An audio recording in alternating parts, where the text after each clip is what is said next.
Hai semuanya, perkenalkan nama saya Vira Mandavidian, saya NIM 041 dari kelas 2018B.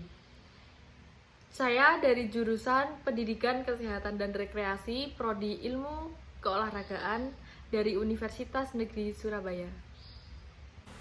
Pada video kali ini, saya akan menjelaskan tentang salah satu gangguan kesehatan yang berkaitan dengan lingkungan dan olahraga. Sebelumnya, pasti kalian gak asing lagi dengan kata-kata gangguan kesehatan, lingkungan dan olahraga yang pastinya berhubungan dengan masyarakat sekitar kita. Tapi, kebanyakan orang juga belum tahu dengan apa aja gangguan kesehatan-kesehatan yang biasanya ada di lingkungan sekitar kita. Nah, sebenarnya gangguan kesehatan yang berkaitan dengan lingkungan dan olahraga ini mempunyai 4 jenis, yaitu heat-related illness, yang kedua adalah cold weather illness, yang ketiga adalah altitude, dan yang keempat adalah UV light atau lightning.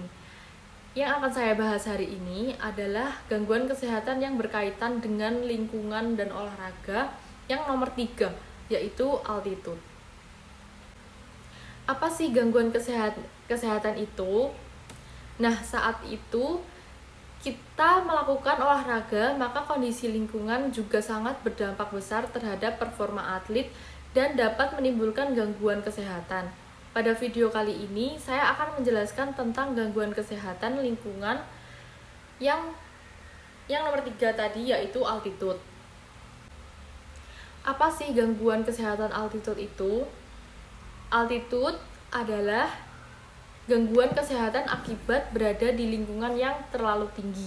Misalnya kita waktu mendaki gunung dan itu berada di puncak atau sebelum puncak yang ketinggiannya lebih dari 1.500 meter di atas permukaan laut.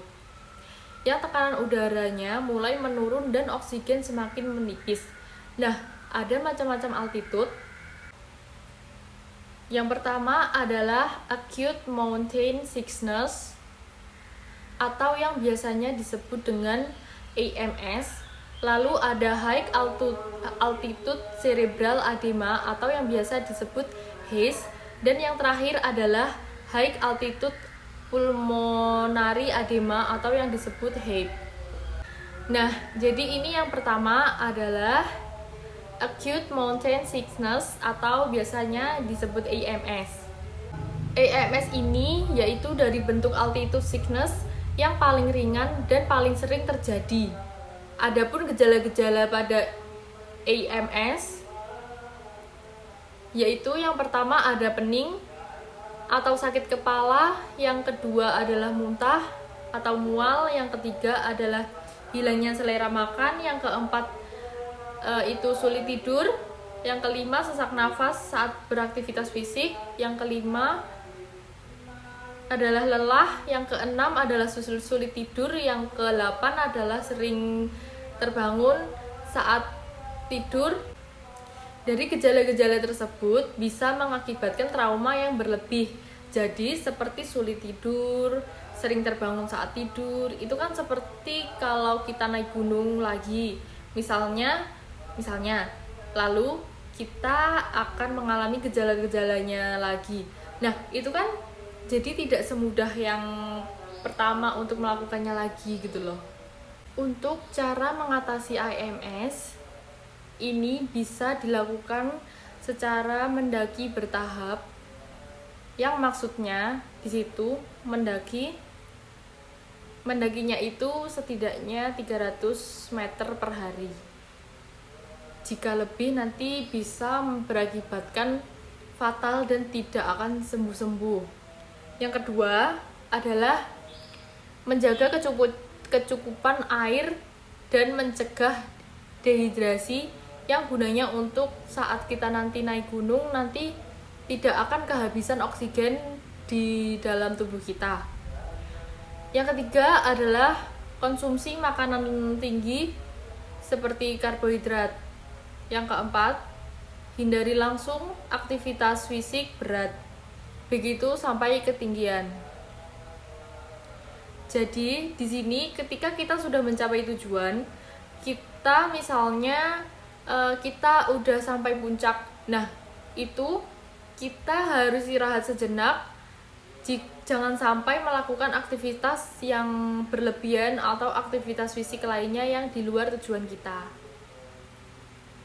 Nah, ini adalah altitude yang kedua, altitude sickness yang kedua, yaitu high altitude pulmonary edema atau biasa disebut HAPE, yaitu penumpukan cairan yang ada di paru-paru yang menyebabkan gangguan fungsi organ tersebut. Nah, di sini adapun gejala-gejalanya, yaitu yang pertama adalah sesak nafas dalam keadaan istirahat. Yang kedua, batuk terus-menerus. Yang ketiga, dahak berbuih warna merah muda, kadang bercampur darah. Yang keempat adalah bibir dan tangan itu membiru. Lalu yang keempat, denyut jantung meningkat secara cepat.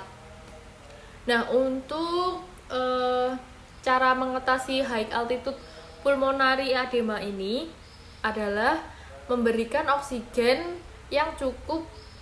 Jadi, kita harus memberikan oksigen kepada orang yang terkena HAPE ini, HAPE ini.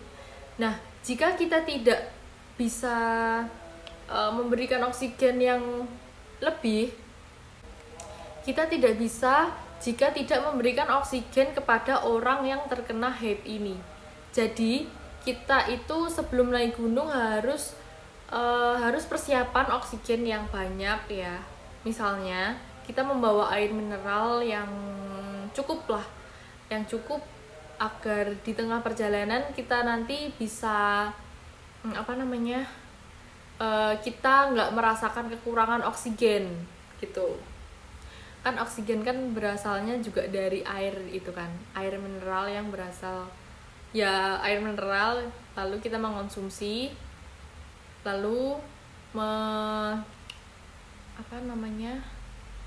menjadi oksigen. Nah, gitu. Yang ketiga adalah mengonsumsi obat-obatan seperti ibuprofen, nifedipine, acetazolamid ya, seperti itu. Oke, jadi ini adalah altitude sickness yang terakhir adalah high altitude cerebral edema atau biasa disebut HACE. HACE ini merupakan penumpukan cairan di otak yang menyebabkan otak itu membengkak dan tidak berfungsi normal. Dan gejala-gejalanya ini ada banyak ya.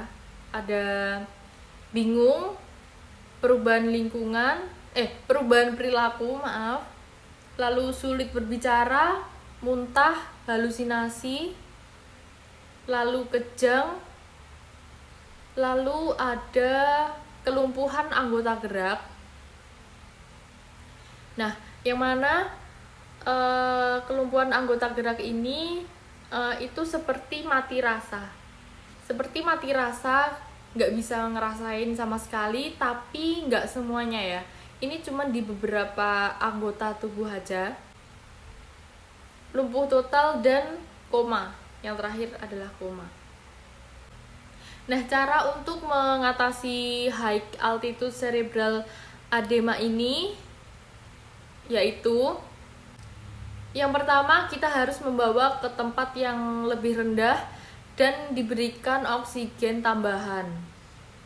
Jadi hampir sama dengan yang tadi, yang nomor 2, yang high altitude pulmonary edema, yang sangat harus membutuhkan oksigen saat kita melakukan aktivitas di ketinggian